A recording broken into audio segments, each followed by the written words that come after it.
start with the next topic of this chapter kinematics, that is velocity. So velocity और speed दोनों ही हम एक साथ डिस्कस कर लेंगे. Velocity बेसिकली अगर हम बात करें तो इसको हम लिखते हैं बेटा डिस्प्लेसमेंट. ठीक है, rate of change of displacement is called velocity. तो डिस्प्लेसमेंट अपॉन टाइम से हम इसको लिखते हैं. So velocity is displacement upon time, हम ऐसा इसको लिखते हैं. बहुत सिंपल सा कॉन्सेप्ट है. अगर ऐसा यूनिट की बात करें तो मीटर पर सेकंड होगा. ठीक है, मीटर सेकंड -1. डायमेंशन फार्मूले की बात करें तो LT -1 होगा डायमेंशन फार्मूला. ठीक है, तो इस तरह से हम इसको डिफाइन कर पाते हैं. Means it is the amount of displacement travelled per unit time is called velocity. और वेलोसिटी को अगर हम डिस्कस करें, वेलोसिटी के टाइप्स को अगर बात करते हैं तो सबसे पहले हम इसमें बात करते हैं, सबसे मेन जो चीज है दैट इज एवरेज वेलोसिटी. ठीक है, दैट इज एवरेज वेलोसिटी. तो एवरेज वेलोसिटी क्या होती है, वेरी इंपॉर्टेंट टॉपिक. तो इसमें हम बात करते हैं V average that is equal to total displacement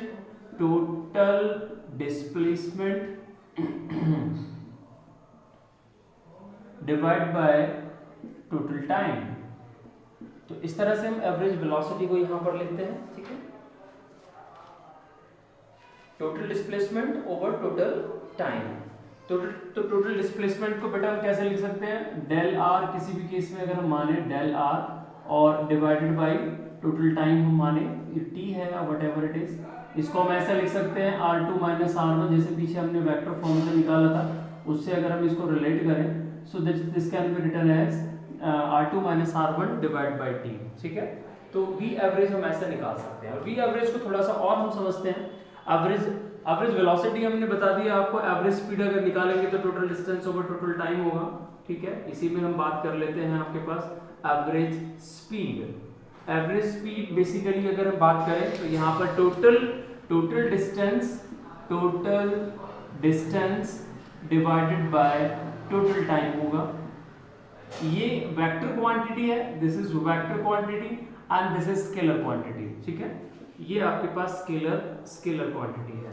तो total distance over total time से हम यहाँ पर निकाल सकते हैं. ठीक है, तो S divide by total T हम S से अगर रिप्रेजेंट करें, R से रिप्रेजेंट करें तो S बाई T से हम इसको लिखते हैं. Units, dimension, everything will be remain same. Average speed हमने बताया आपको, एवरेज वेलोसिटी हमने बताया.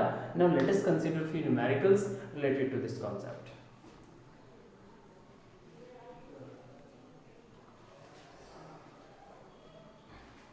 The question is, suppose a particle travels from point A to point B, further it travels to point C, right?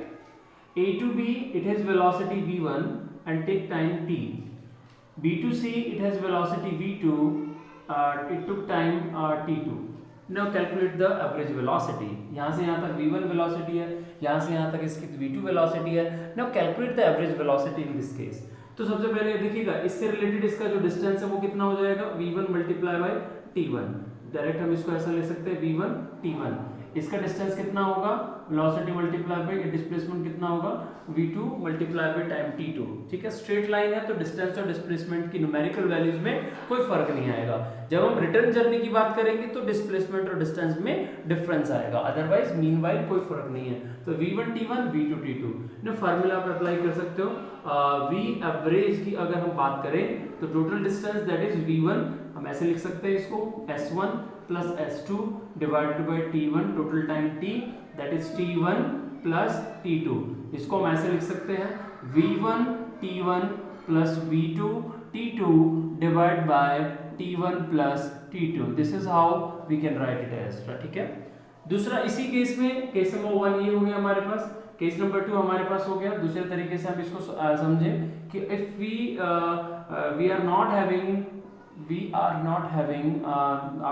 T हमें पता था आपकी बात. अब यार हमें टाइम t1 दे रखा है और हम ये कहें कि टाइम नहीं पता, हमें वेलोसिटी पता है और यहाँ से यहाँ तक का डिस्टेंस हमें पता है, ये डिस्प्लेसमेंट पता है.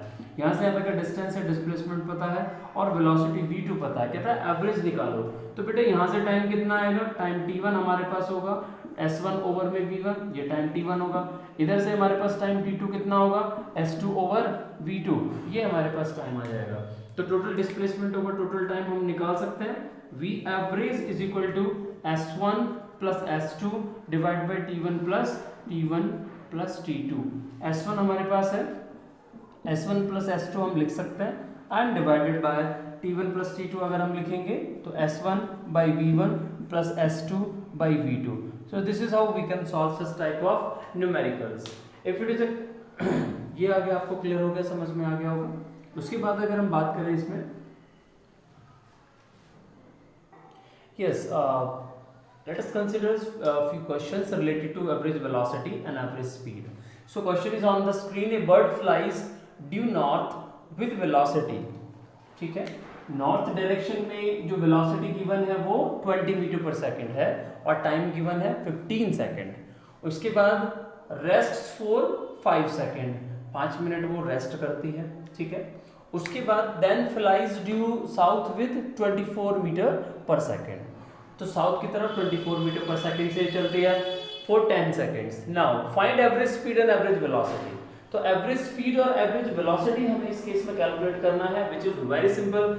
देखिए अगर हम डायग्राम को बनाएं तो आप इस तरह से कह सकते हैं कि भाई ये पहले नॉर्थ में ट्रेवल किया इसने 20 मीटर पर सेकंड से, ठीक है, and then due south 24 metre per second. तो ये पहले तो इधर ट्रेवल किया है और उसके बाद ये फिर वापस ट्रेवल किया है। डायरेक्शन मैंने आपको बताने की कोशिश की है इन अपोजिट डायरेक्शन, रेस्ट करने के बाद। तो जब ये ऊपर की तरफ जा रहा है तो आई कैप यूनिट वेक्टर हम यूज करेंगे। जब ये वापस आएगा रिटर्न जर्नी में तो माइनस जे कैप हम डायरेक्शन यूज करेंगे, सॉरी जब ऊपर जाएगा तो ये जे कैप यूज करेंगे और जब नीचे आएगा तो माइनस जे कैप हम यहाँ पर यूज करेंगे direction vector. Okay, is that clear? बस यही मैं आपको समझा रहा था।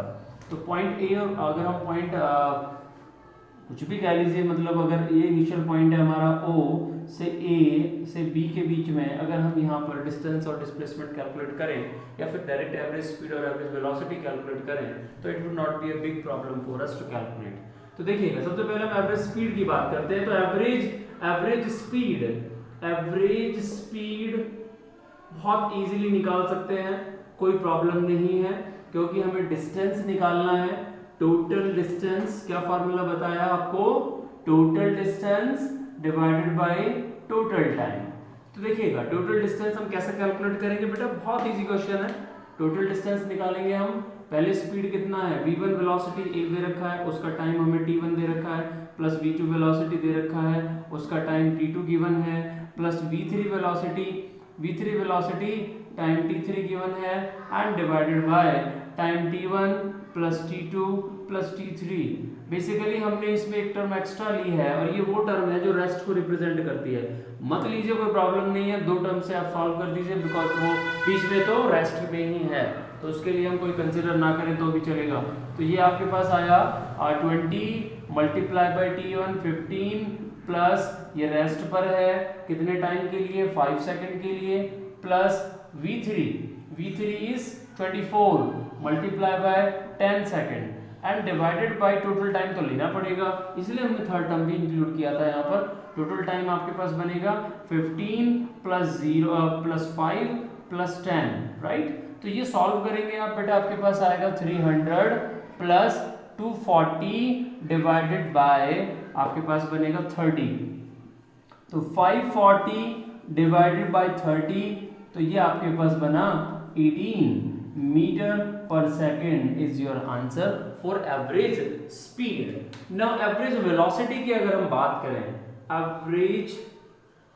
एवरेज वेलोसिटी, तो बेटा एवरेज वेलोसिटी लिखने के लिए आपको टोटल डिस्प्लेसमेंट चाहिएगा, वो आपके पास क्या है, वेक्टर क्वांटिटी है, ठीक है। टोटल डिस्प्लेसमेंट कैसे लिखेंगे हम, v1 vector multiply by time t1, v2 vector multiply by time t2, v3 vector multiply by time t3 and divided by total time t। वो तो खैर ऑलरेडी हम सेम ही लेंगे, इसलिए मैंने इसको t से लिख दिया, right, t1 plus t2 plus t3, और लिख सकते हो t1 t2 plus t3। Now what is v1 vector? That is 20 meter per second along north, means j cap. तो 20 j cap multiply by what is time t, 15 second plus this is at rest multiply by, अब vector ले रहे हैं, zero ले लीजिए, जे cap ले लीजिए, कुछ भी ले लीजिए, वो तो जीरो ही हो जाएगा, मल्टीप्लाई बाय टाइम कितना है 5 प्लस आपके पास नेक्स्ट कितना है 24, ये आपके पास माइनस जे कैप बनेगा, 24 minus J cap and time is the same 10 and divided by the total time वही सेम है, दैट इज 30 सेकेंड। तो बेटा इसको हम सॉल्व करेंगे तो आपके पास बनेगा 300 J, this is 300 J cap minus 240 J cap divided by 30। Did you got it? ठीक है, तो आंसर आपके पास आएगा इस तरीके से हम लिख सकते हैं, this is 60 J cap divide by 30 means this is 20 J cap metre per second. तो यहाँ से डायरेक्शन भी स्पेसिफाई होगी कि एवरेज वेलोसिटी किधर होगी, पॉजिटिव डायरेक्शन में होगी, वाई एक्सिस के अलोंग मीन्स अलोंग नॉर्थ होगा, तो 20 metre per second along north हम यहाँ पर लिख सकते हैं। तो वेलोसिटी होगी आपके पास 20 मीटर पर सेकेंड अलोंग या ड्यू नॉर्थ, जैसे लिखा हुआ है ड्यू नॉर्थ, ये आपके पास इसका आंसर हो गया। आई होप आपको ये समझ में आया होगा। Let us see to next problem related to this. Now the next topic in this sequence is instantaneous velocity. Basically instantaneous velocity का मतलब क्या है बेटा, velocity और हम बात करें average velocity at any instant, right? ये velocity at any instant हम लिख सकते हैं, हटा दीजिए कोई प्रॉब्लम नहीं है। velocity at any instant is called instantaneous velocity। Basically हम इसको कैसे रिप्रेजेंट करते हैं, v instantaneous that is equal to, अगर सिंपली v से लिखें हम किसी भी पर्टिकुलर पर, तो हम इसको ऐसे लिखते हैं, limit delta t approaches to zero del x या del s by del s by del t, ठीक है, जिसको हम ऐसे लिखते हैं ds by dt means derivative of s with respect to time t, it will represent instantaneous velocity. So basically instantaneous velocity is represented by the derivative of particular term, derivative of displacement with respect to time t, हम इसको कहते हैं instantaneous velocity, ठीक है। तो this is a very common formula अगर हम कुछ न्यूमेरिकल्स करेंगे, और आपको शायद याद होगा बेटा कि एरर एनालिसिस उसमें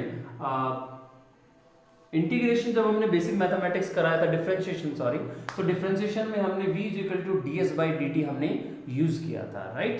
तो वहां भी हमने कुछ इसके न्यूमेरिकल्स किए हैं। So this is instantaneous velocity. Now let us see to the numerical part of this. Let us consider one numerical, suppose 3t, it is given that 3t is equal to root 3x plus 6. एक motion of the particle is given by this particular equation.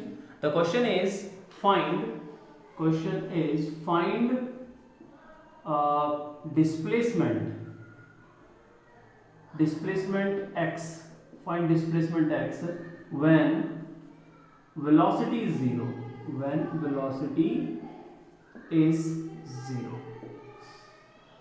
ठीक है, अच्छा question है। सो इसमें options मैं आपको दे देता हूँ, ऑप्शंस इसके करेक्ट हो सकते हैं ए और B C and D. Suppose इधर 2 लिखा है, इधर 3 लिखा है, इधर 1 लिखा है, इधर 0 लिखा, विच वन इज करेक्ट? तो इनमें से हमें बताना है कि डिस्प्लेसमेंट कितना होगा पार्टिकल का अगर वेलोसिटी इज 0। तो इंस्टेंटेनियस वेलोसिटी की हेल्प से हम यहाँ पर इसको कर सकते हैं। बेसिकली ये कहीं ना कहीं इंस्टेंटेनियस वेलोसिटी, जब वेलोसिटी 0 है उस इंस्टेंट का टाइम कितना है और उस टाइम के करस्पॉन्डिंग डिस्प्लेसमेंट आपसे ये पूछ रहा है, that is the concept.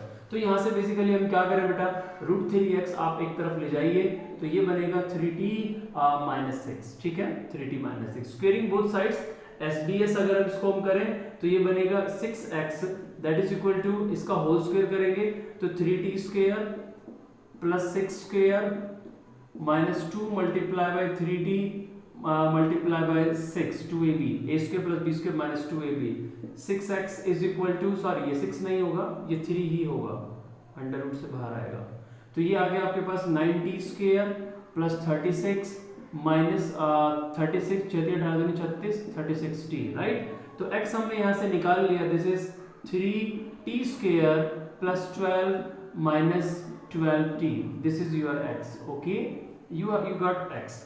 Now velocity, instantaneous velocity can be written as d derivative of x with respect to t dx by dt. तो इसको हम डिफरेंशिएट करते हैं, means d by dt of 3t square plus 12 minus 12t, right. इसको differentiate करेंगे अलग अलग, तो ये बनेगा बेटा x की power n, d by dx of x की power n, d by dx of x की पावर n कैसे बनता है, तो इसको हम ऐसे लिख सकते हैं, सीधा फार्मूला है x की पावर n का जो डेरिवेटिव होता है वो nx की पावर n माइनस 1 होता है, ठीक है.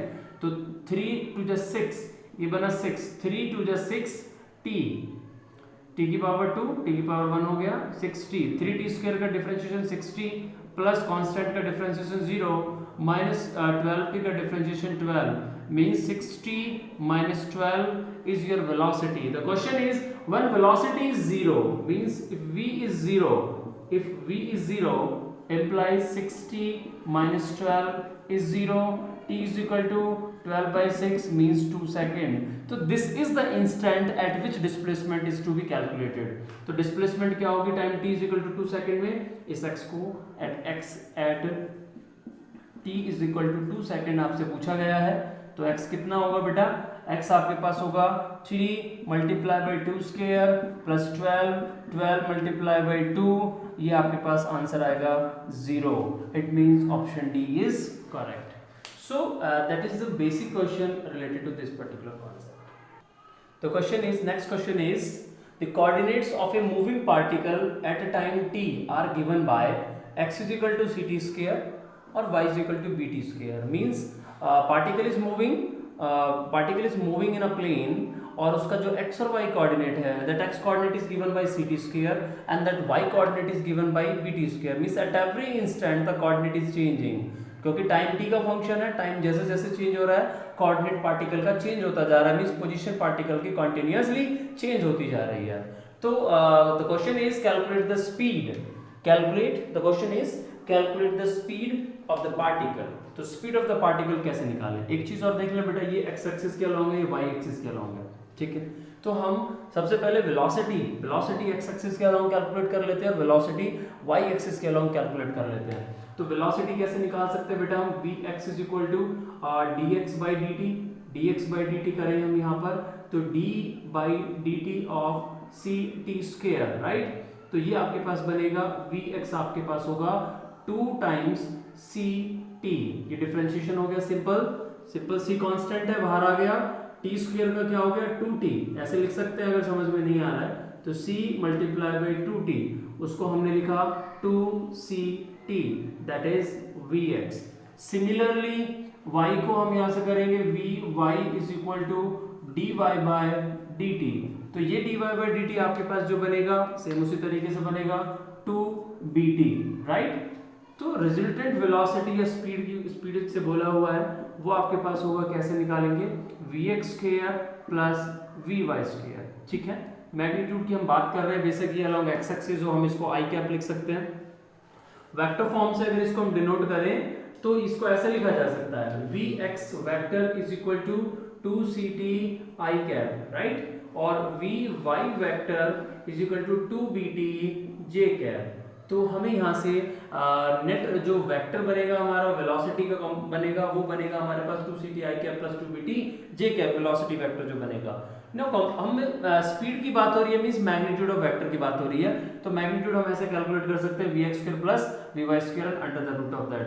तो आपके पास बेटा सिंपल सा ये आंसर आ गया इसका, 2ct का होल स्क्वायर प्लस 2bt का होल स्क्वायर. इसको जब आप सॉल्व करेंगे तो it would be like that 4c square t square plus 4b square t square, ठीक है.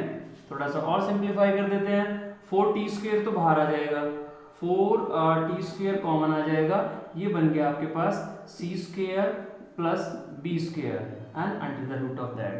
तो ये बन गया आपके पास 2t under the root of c square plus b square. This is your answer. I hope कि आप ये क्वेश्चंस इस तरह के कर पाएंगे. अभी तक हमने वेलोसिटी, हमने बेसिकली अभी तक यूनिफॉर्म मोशन इस चैप्टर का डिस्कस किया है, और इसीलिए हमने अभी तक बेटा जो है एक्सेलरेशन की कहीं भी बात नहीं करी है। एक्सेलरेशन जहाँ भी टर्म आती है it means that is a kind of non uniform motion, ठीक है। So till now we have discussed velocity, average velocity, instantaneous velocity और speed and distance and displacement इस लेक्चर में।